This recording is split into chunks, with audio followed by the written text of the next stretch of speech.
In the dark shadows and in the white cold, fearlessly we search for knowledge new and old. We drink the strong spirits and read the ancient tomes. The order of the Abracast, we are the brave and bold. Nearly 400 years ago, a great many of the people in England were very unhappy because the king would not let them pray to God as they liked. The king said they must use the same prayers that he did. And if they would not do this, they were often thrown into prison or perhaps driven away from home. "Let us go away from this country," said unhappy Englishmen to each other, and so they left their homes and they went far off to a country called Holland. And it was about this time that they began calling themselves pilgrims. Pilgrims, you know, are people who are always traveling to find something they love or to find a land where they can be happier. And these English men and women were journeying, they said, from place to place towards heaven, their dearest country. In Holland, the pilgrims were quiet and happy for a while, but they were very poor. And when their children began to grow up, they were not like English children, but talked Dutch, like the little ones of Holland. And some grew naughty and did not want to go to church anymore. "This will never do," said the pilgrim fathers and mothers. So after much talking and thinking and writing, they made up their minds to come here to America. They hired 2 vessels called the Mayflower and the Speedwell to take them across to the sea. But the Speedwell was not a strong ship, and the captain had to take her home again before she had gone very far. The Mayflower went back too. Part of the Speedwell's passengers were given to her, and then they started alone across the great ocean. There were 100 people on board, mothers and fathers and brothers and sisters and little children. They were very crowded, and it was cold and uncomfortable. The sea was rough and pitched the Mayflower about. And they were 2 months sailing over the water. And the children cried many times on the journey and wished that they had never come to the tiresome ship that rocked them so hard. It would not let them keep still a minute. But they had one pretty plaything to amuse them, for in the middle of the great ocean a pilgrim baby was born, and they called him Oceanus for his birthplace. When the children grew so tired that they were cross and fretful, Oceanus's mother let them come in and play with him, and they always brought smiles and happy faces back again. At last, the Mayflower came into sight of land, but if the children had been thinking of grass and flowers and birds, they must have been very much disappointed, for the month was cold November. And there was nothing to be seen but rocks and sand and the hard, bare ground. Some of the Pilgrim Fathers, with the brave Captain Miles Standish at their head, went on to shore to see if they could find any houses or white people, but they only saw some Indians who ran away from them. And they found some Indian huts and some corn buried in holes in the ground, and they went to and fro from the ship 3 times till by the end they found a pretty place to live. And there were fields and little running brooks. Then at last the tired pilgrims landed from the ship on a spot we call Plymouth Rock. And the first house was begun on Christmas Day, but when I tell you how sick they were and how much they suffered that first winter, you will be very sad and sorry for them. The weather was cold, and the snow fell fast and thick, and the wind was icy, and the Pilgrim Fathers had no one to help them cut down the trees to build their church and their houses. The Pilgrim mothers helped all they could, but they were tired of the long journey and the cold and hungry too, for no one had the right kind of food to eat, nor even enough of it. So the first one was taken sick, and then another, until half of them were in bed at the same time. Brave Miles Standish and other soldiers nursed them as well as they knew how. But before spring came, half of the people died and had gone at last to heaven, their dearest country. But by and by the sun shone more brightly, and the snow melted, and the leaves began to grow, and sweet spring had come. Some friendly Indians had visited the Pilgrims during the winter, and Captain Miles Standish, they forgot to call him Brave here, but the brave Captain Miles Standish, several of his men had returned the visit. One of the kind Indians was called Squanto, and he came to stay with the Pilgrims and showed them how to plant their corn and their peas and their wheat and their barley. When the summer came and these days were long and bright, the Pilgrim children were very happy, and they thought Plymouth was a lovely place indeed. All kinds of beautiful wildflowers grew at their doors. There were hundreds of birds and butterflies, and great pines and woods were always cool and shady when the sun was too bright. When it was autumn, the fathers gathered the barley and the wheat and the corn that they had planted, and found that it had grown so well that they would have quite enough for the long winter that was coming. "Let us thank God for it all," they said. "It is He who made the sun shine and the rain fall and the corn grow." And they thanked God in their homes and with their little church, and the fathers and the mothers and the children thanked Him. "Then," said the Pilgrim mothers, "let us have a great Thanksgiving party and invite the friendly Indians and all rejoice together." So they had the first Thanksgiving party. It was a grand one. 4 men went out shooting one whole day and brought back so many wild ducks and geese, the great wild turkeys, that there was almost enough for a week.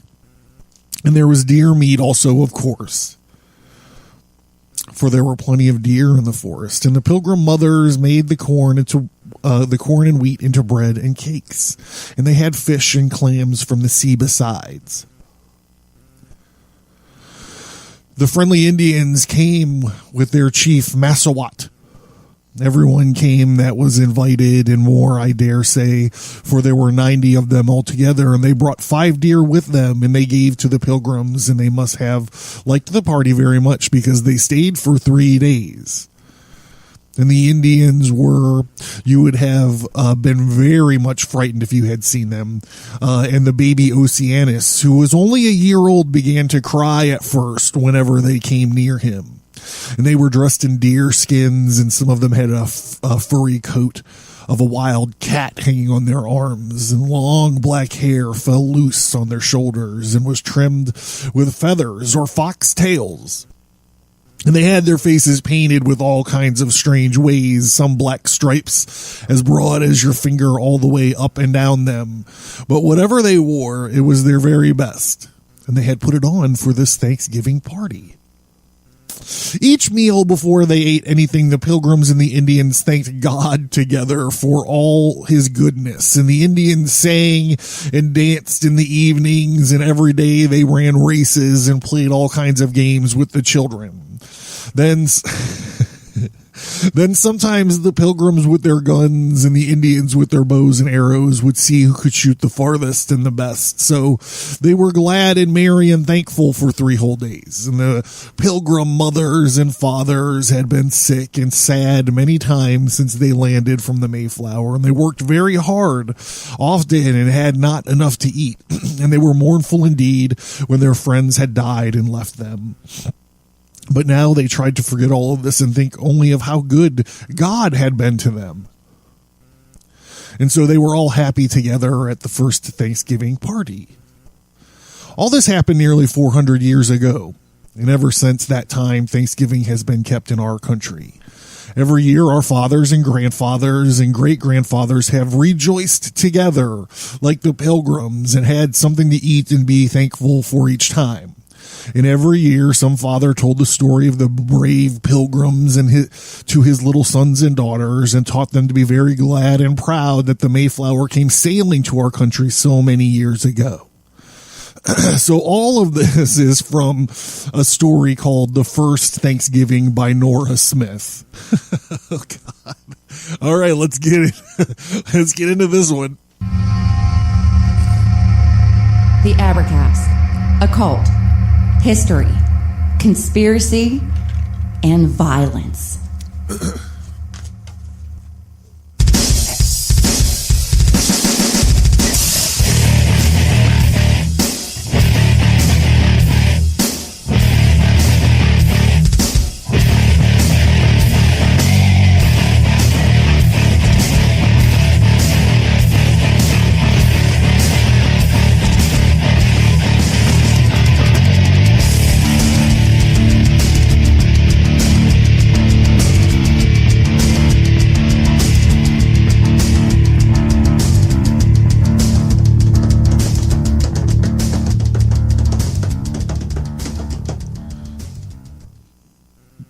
Hey, welcome to greetings and welcome to the American Sermon. I will be your governor of the colony for this evening, and my name is John Towers.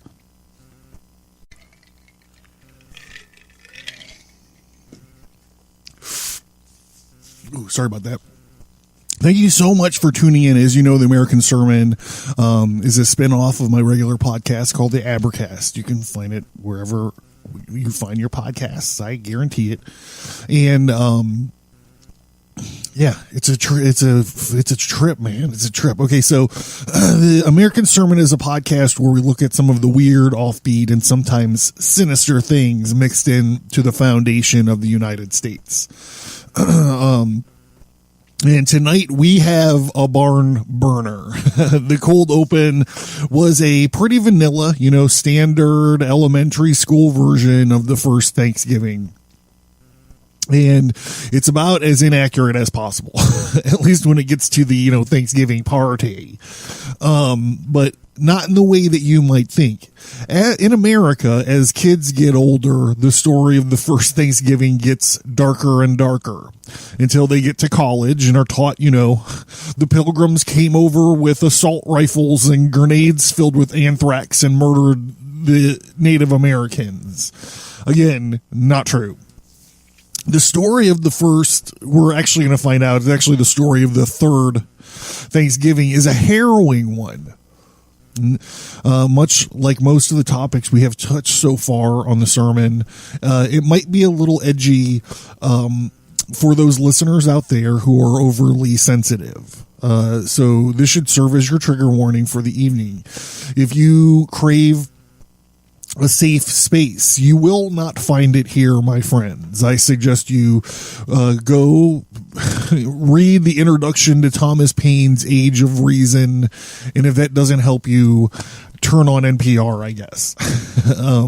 Because as we will see, as anyone who has ever seen when they are confronted with this true story of Thanksgiving, the bullshit is deep. One can find hundreds, if not thousands, of articles about the lunatic Republican myth of Thanksgiving. But tonight, we are not concerned with Republicans or Democrats. And tonight, we are not reading from these articles. Tonight, we are reading from an old book. An old book that was written by the governor of the Plymouth colony himself, William Bradford. He wrote a giant book. Tonight, this is the featured book for tonight. And it was written just a few years after the events themselves took place. So it's called The History of the Plymouth Plantation, William Bradford. It was published in 1650. So let us look at the plight of these Puritans and the lesson it holds. And as we get into this, let us strive to remember this lesson even as it fades from our modern memory. And let us always remember and shout to the hilltops and rant to anyone who will listen, even if for a moment, that Joseph McCarthy was right. Are you ready? Let's get started.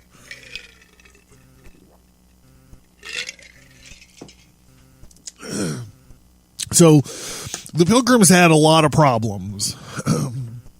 They had problems with their boats. They had problems with the king. They had problems with the English. And they had fucking problems with Holland. They had problems with the sailors on their boat. They had problems with each other, and they had problems with Mother Nature. They arrived at the wrong place. They were aiming for Virginia, but instead they landed at Cape Cod, November 11th, 1620. They started exploring the area and sort of looking for a place to set up camp, and they ran into some of these Native Americans who ran away from them. And well, let's just get to the book. Let's start in this book. Okay. Where? Okay. So there went some 30 men, but found to be no harbor for ships, but only for boats. And there was also found 2 of their houses covered with mats and the sundry of their implements in them. But the people were run away and could not be seen. Also, there was found more of their corn and of their beans of various colors. The corn and the beans they brought away, purposing to give them full satisfaction when they should meet with any of them, as about some 6 months afterwards they did to their good content. Okay, I don't feel like I need to translate this because literally it's all written like this. But just for the sake of it, here we go. They happened upon some belongings of the Native Americans and they stole corn and beans from them. Bradford says here, this is the part that they don't teach anybody. There's just, the fucking Pilgrims, the first thing they did is stole food. And sure, that is what they did, right? And I'm not apologizing for the Pilgrims, but Bradford here said that it was their full intention to give them payment of some kind for them when they should meet up with these Indians. Here is to be noted a special providence of God and a great mercy to his poor people, that here they got seed to plant them corn for the next year, or else they might have starved. And they had done nothing in any likelihood to get any till the season had been passed, as the sequel did manifest.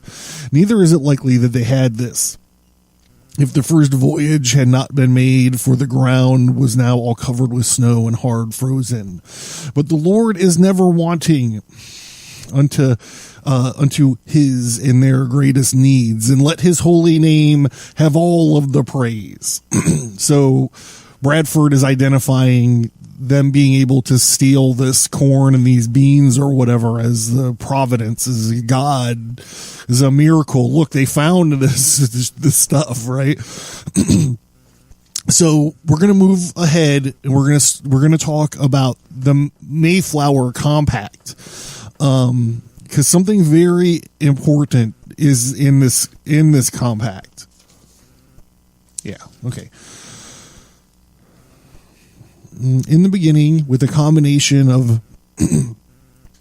made by them before they came ashore. Okay, so he's saying that while they were still on the boat, they did this, being the first foundation of their government in this place. Occasioned partly by the discontented and mutinous speeches, and that some of the strangers amongst them had let fall from them in the ship. He had shit talkers in his midst. That when they came ashore, they would use their own liberty, for none had the power to command them, and the patent they had being for Virginia and not for New England, which belonged to another government, with which the Virginia Company had nothing to do. And partly that such an act done by them in their condition considered might be affirmed as any patent in some respects more sure. So he's saying, remember, I mentioned that they were aiming for Virginia, and they wound up further north, and they realized where they were, and they realized that their charter with the Virginia Company, or whatever it was called, was fucked. And they made the decision to stay where they were, where they landed, and not travel further to Virginia. And so what he's saying is these guys with this mutinous speech that had fallen out of them, these discontented people, were like, they made the Pilgrims nervous, because they were like, we're not landing in Virginia. The agreement we have with the people that we have the contract for doesn't mean anything. So, no rules apply to us. So they were like, okay, fuckers, let's sit down and let's hammer this out. We're creating a government now. The form was as followeth: in the name of God, amen. You notice all these Puritans and these Pilgrims and stuff, they don't talk about Jesus. They're like Gentile Jews. It's pretty interesting when you pick it up. We whose name are underwritten, the loyal subjects of our dread and sovereign Lord King James, by the grace of God and of Great Britain, France, Ireland, King, defender of the faith, etc.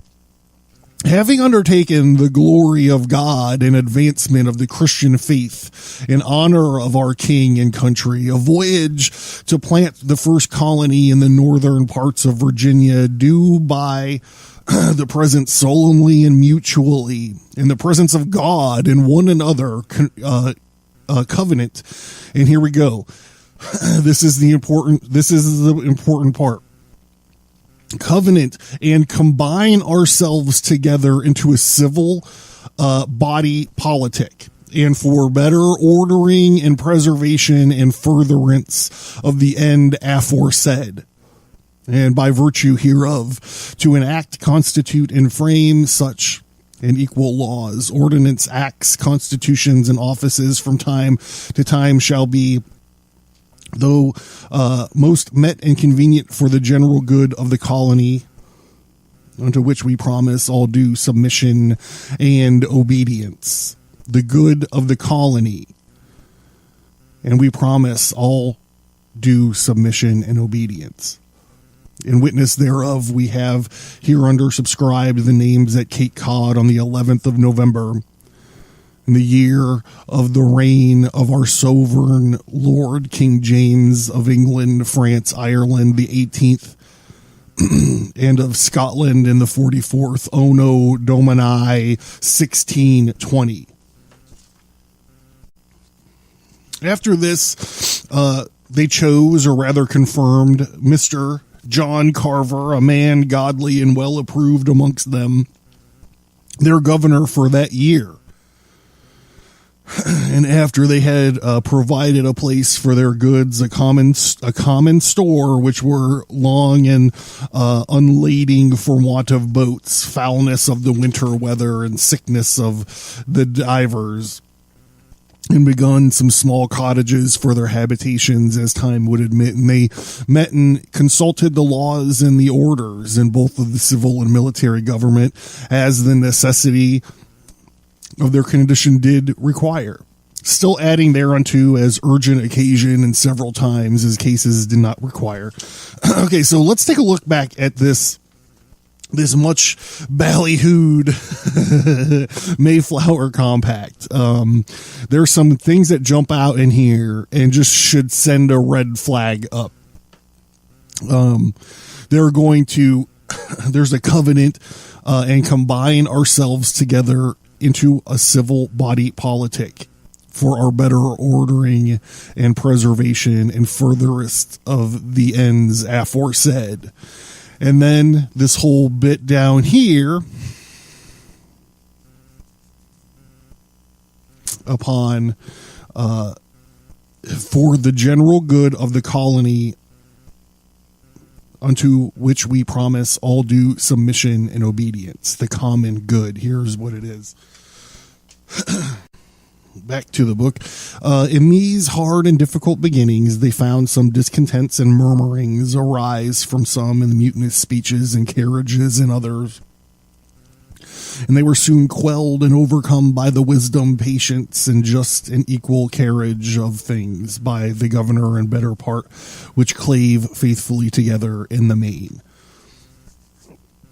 All right, so Deacon Carver, in April the next year, he dies. He falls into a coma and he fucking dies. And our man here, the guy who's writing this book, William Bradford, he's chosen to become the governor. So William Bradford's the governor now. And we're moving into 1621. So they somehow survived their first winter by, the way of, I guess, stealing, scavenging, hard scrabble, hunting. So we're moving into the first harvest of 1621. So this is their first harvest, 1621. They began now to gather in the small harvest they had and to fit up their house and dwellings against the winter, being all well recovered in health and strength. And they had all things in good and plenty. And for some were thus employed in affairs abroad. Others were exercised in fishing about cod and bass and other fish, of which they took good store, of which every family had their portion. All the summer there was no want, and now began to come in the store of fowl, as winter approached, of which this place did abound when they came first, but afterwards decreased by degrees. And besides waterfowl, there were a great store of wild turkeys, of which they took many, besides venison, etc. Besides, they had about a peck a meal a week to a person, or now since the harvest in the Indian corn to the proportion which made many afterwards write so largely of their plenty to their friends in England, which were not feigned but true report. So everything seems like it's going good for them at first. So this is their first harvest, and you could read in here they're saying everyone had their portion. So this is them. All the work they're doing is going to a common store and getting divided out for everyone. Everyone gets a portion. We are wading into the crux of the whole thing now, the whole point of this episode. But I need to just say in advance that I'm about to switch the order of two things in the book. Actually, hold on. Not yet, I'm not. First, we're going to do this.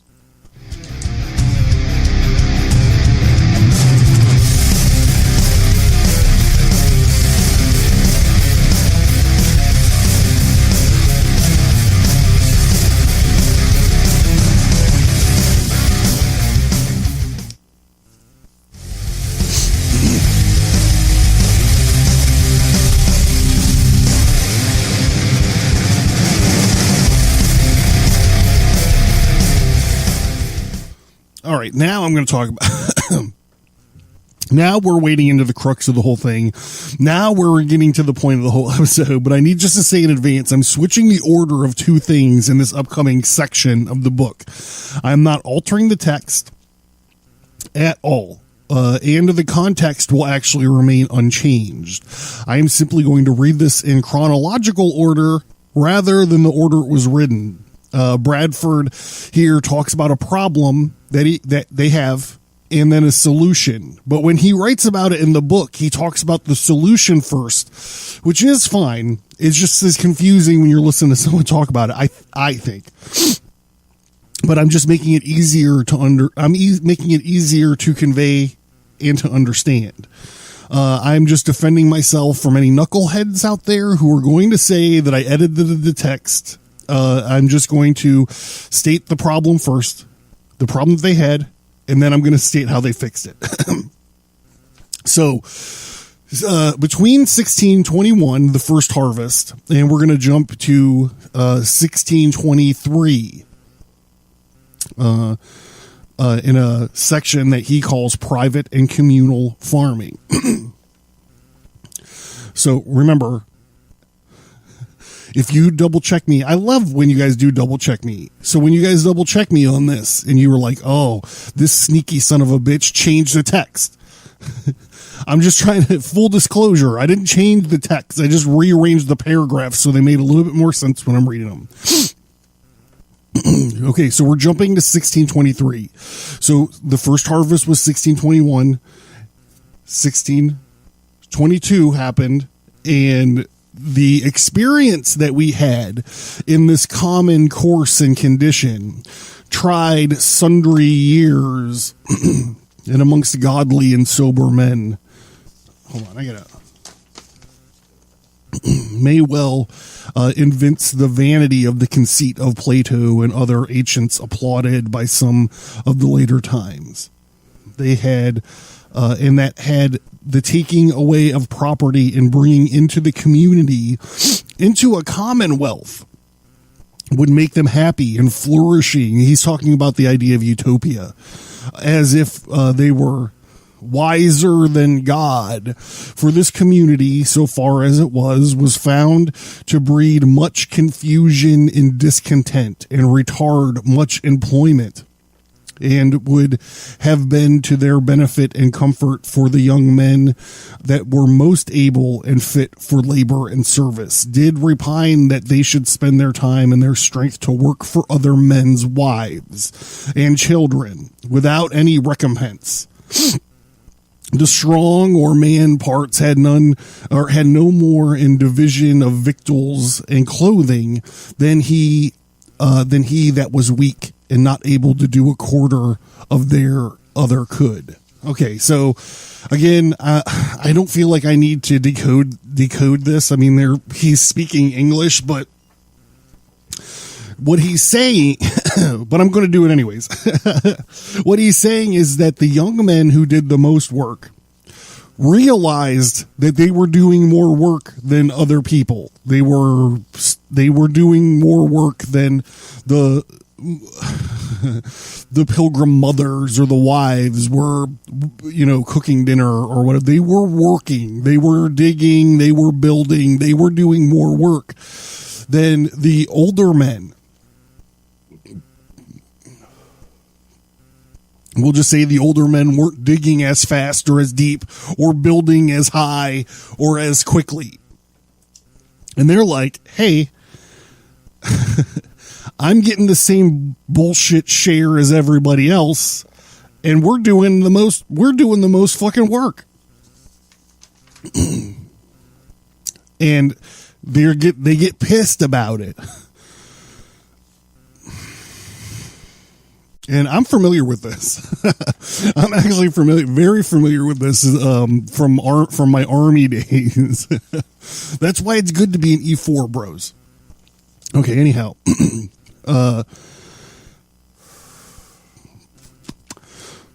Yeah, okay, so they weren't getting more clothes, they weren't getting any more food, and they were doing more of the work with the meaner and younger sort, although it was some indignity and disrespect unto them, and for the men's wives to be commanded to do service for other men, as dressing their meat, washing their clothes, etc. They determined it was a kind of slavery. Neither could many husbands well brook it, upon the point all being to have alike, and all to do alike. They thought themselves in the like condition, and one as good as another, and so, if I did not cut off those relations that God hath set amongst men, yet it did not much diminish and take off the mutual respect. that should be preserved amongst them.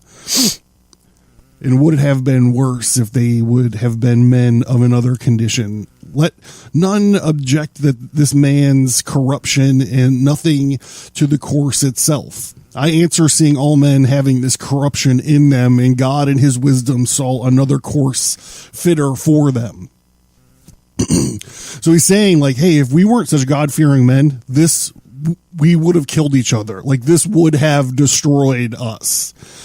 But then he's also saying, God in his wisdom gave us another path, right? The Pilgrims for the first year scavenged and stole probably and suffered for the first year. And then according to their plan, the second 2 years, they had this commune-like farm.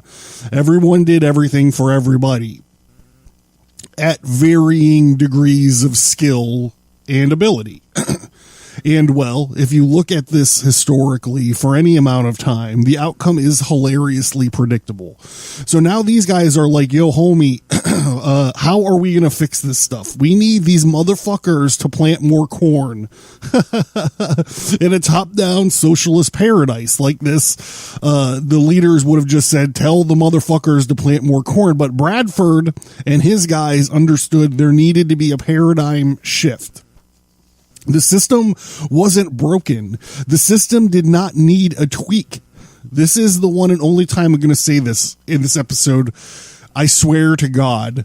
But right now I have to say it. You have to please indulge me for just a moment. Socialism doesn't work, okay? Back to the book. All the while, no supply was heard of. Neither, this is the part that came first in the original text. And I can't understand why it's first, but anyhow, all the while,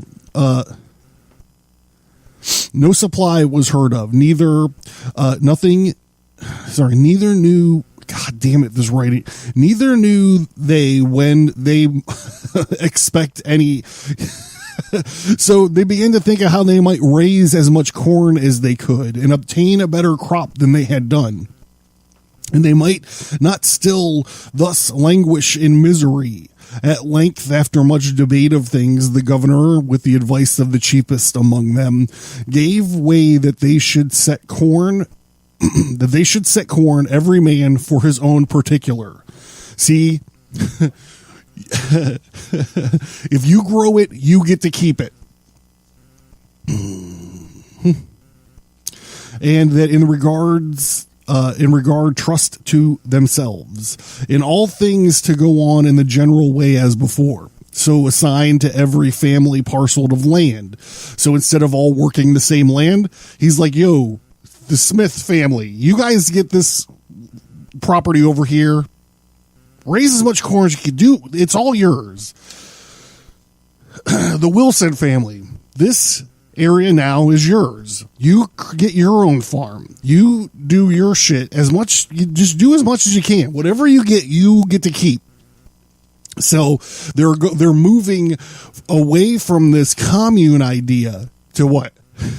To what is it? To supply side economics. And they're like, here, this land is yours. Grow as much as you want, and when you grow it, you get to keep it. This was before taxes.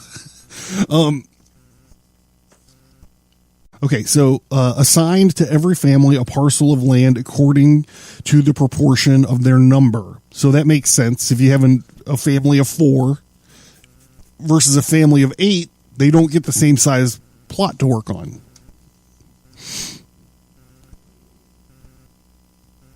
Does that make sense to you?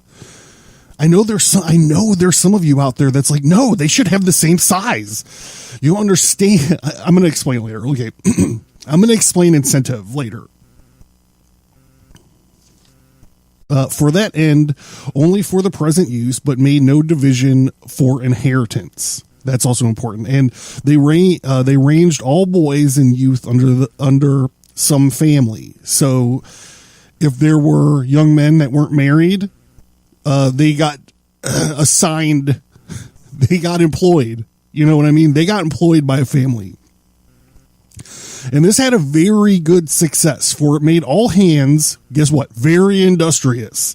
So as much more corn was planted than otherwise would have been by any means the governor or any other could use, and saved him a great deal of trouble. And guess what? Gave far better content. The women now went willingly into the field. They took their little ones and with them, and they made corn, which before would allege weakness and inability. So they're like, the women used to say that they were frail or whatever, and like they didn't feel like picking the corn. It was men's work, or maybe that's what they said. I don't fucking know. It's not in the text. He says they would allege weakness. To me, that means that they would they would make excuses for not going and picking corn because their incentive was taken from them. They would allege weakness and inability, whom to have compelled would have been thought the great tyranny and oppression. So just as the commune outcome was laughably predictable, the free market and personal responsibility and individual's outcome was also predictable. It was successful, and the colony had abundant food stores. And in 1623, 3 years after landing, two failed harvests,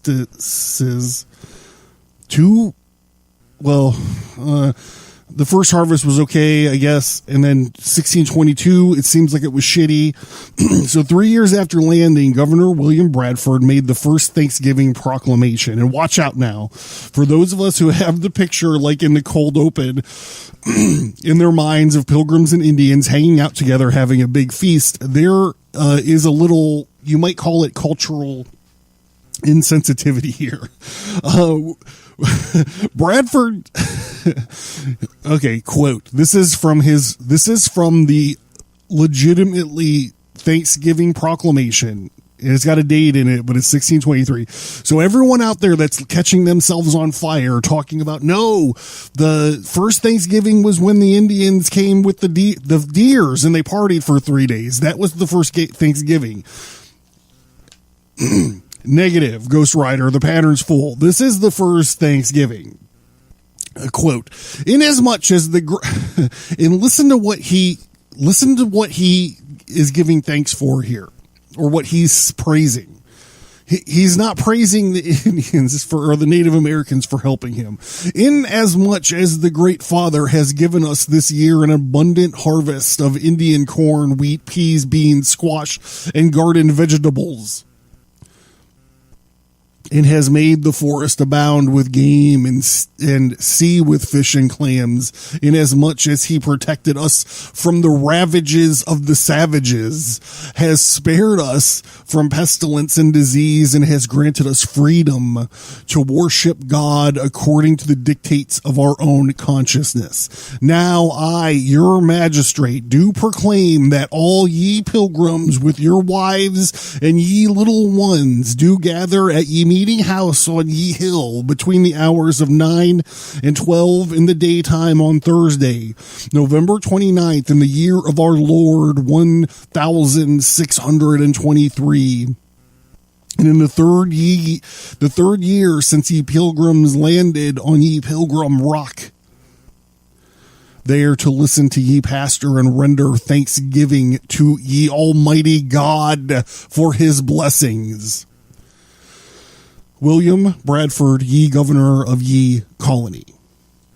So I'm sure there's going to be people out there that are like, I'm letting the pilgrims off the hook for some dastardly deed, or I'm overlooking the Native Americans' role in the survival of the pilgrims. And I'm telling you that I'm not doing either of those things. I'm reading to you from the text of what was done and what was said. And yes, the Native Americans did save them, I would imagine, and did join them in their little feast there, and did contribute, and they did play games and hang out and have fun. I'm not saying that didn't happen. I'm saying that when we talk about Thanksgiving, that is not what we're talking about. I'm saying that William Bradford and the Pilgrims and the people at Plymouth Rock when they gave Thanksgiving, they were thanking the free market. They were thanking God for letting them, however you want to say it. They were getting away from socialism. The Pilgrims had learned a lesson that everyone learns when trying communism. On paper and in theory, it promises posterity and equality and security.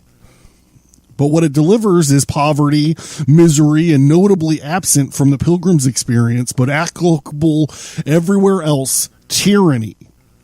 You might be able to argue that Bradford not being a tyrant was perhaps one of the saving graces of these Pilgrims.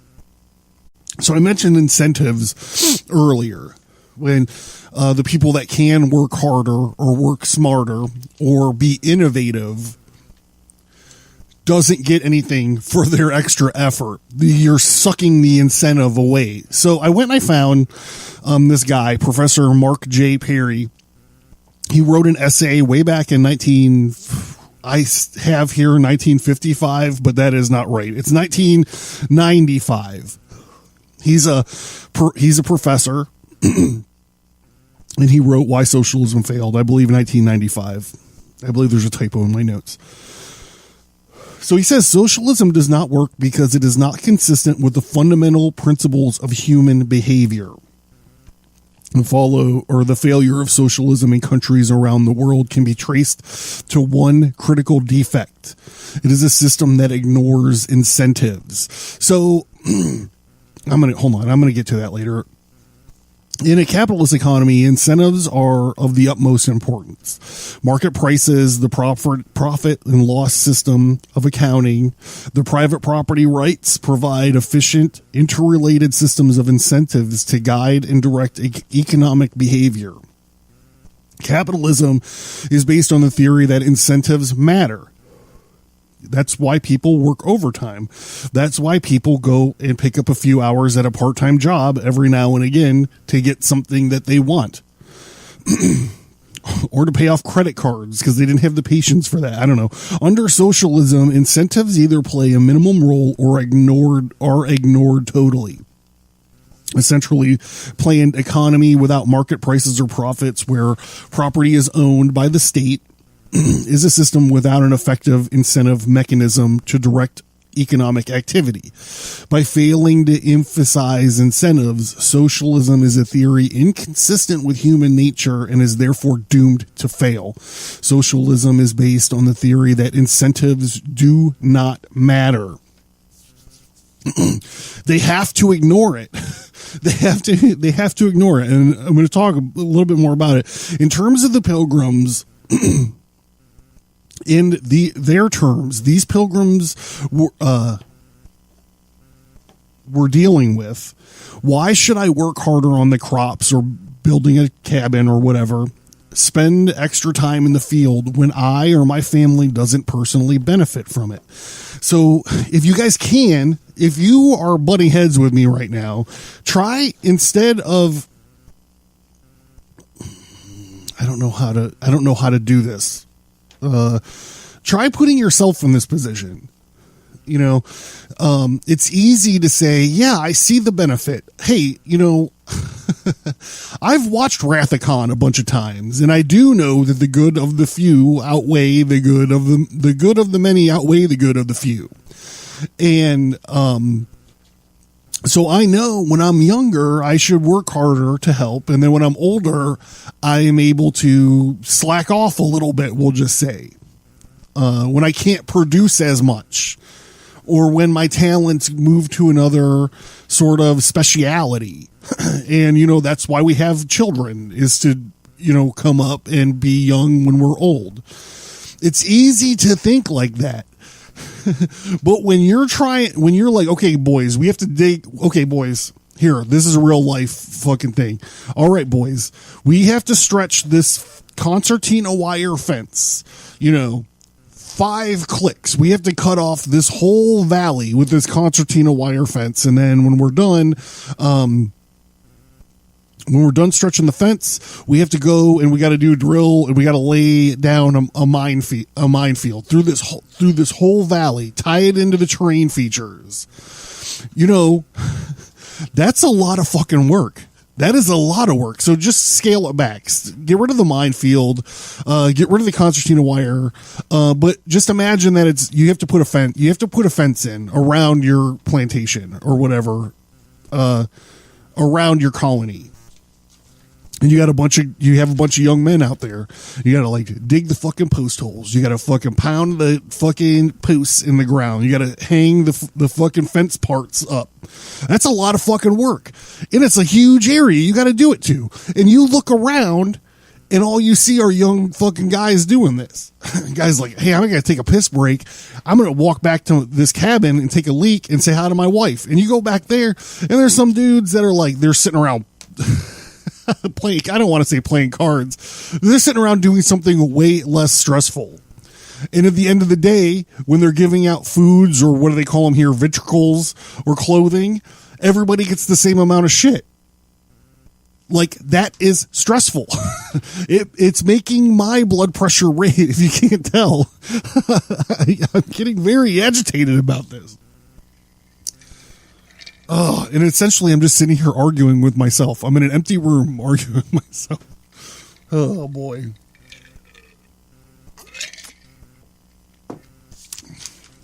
Where was I?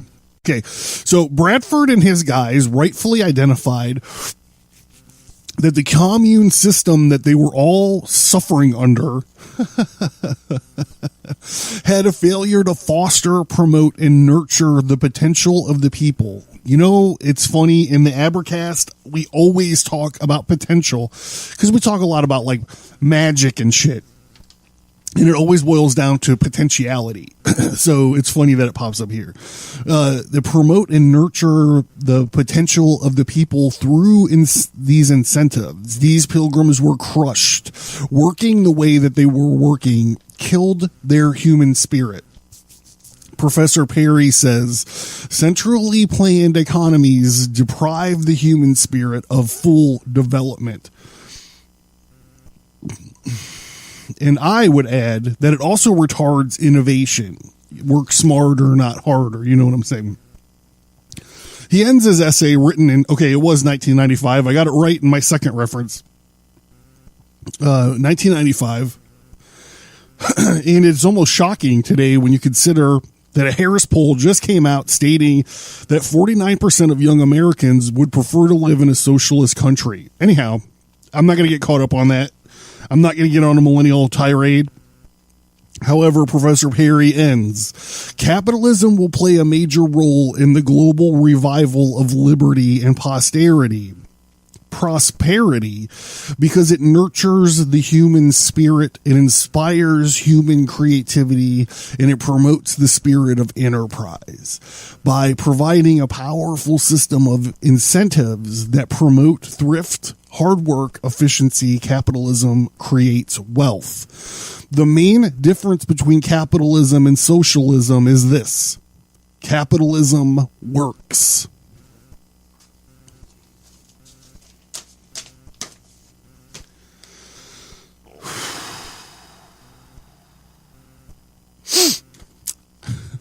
With that being said, I would like a 5-star review, please, because I'm going to get dogpiled.